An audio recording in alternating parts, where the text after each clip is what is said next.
Qeveria po shikon mundësinë për të zhvendosur ndërtesat që gjenden pranë lumejve të rëmbyeshëm të Vjosës, Drinit e Shkumbinit për të menjanuar përmbytjet. Ministri i Bujqësisë Edmond Panariti tha se pas kapërcimit të kësaj situate emergjente, do të hartohet një plan i përbashkët me Ministrinë e Mjedisit për mbjelljen e pyjeve, ndalimin e kompanive të palishme që gërryejnë lumenjt dhe zhvendosje të banorëve nga zonat problematike. Si do vendosen rregullimet natyrore?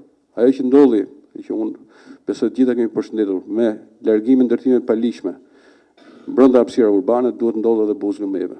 Të gjejmë zgjidhje, qoftë nëpërmjet ndërhyrjeve nga donatorët, qoftë nëpërmjet fondeve të shtetit, të zhvendosim ata njerëz, të cilët sigurisht janë në drejtën e tyre për të jetuar, për të zhvilluar aktivitetet e tyre normale ekonomike, po ata nuk mund ta bëjnë këtë buzë lumeve në zona me risk lart, në zona që kërcënojnë mjedisin, por kërcënojnë edhe jetët e tyre. Ky qëndrimi i ministrit Panariti vjen në nisjen e projektit për regjistrimin e kadastrave të tokës në vend. U ka më shumë se 30 vite që nuk është përditësuar asnjë dhënë.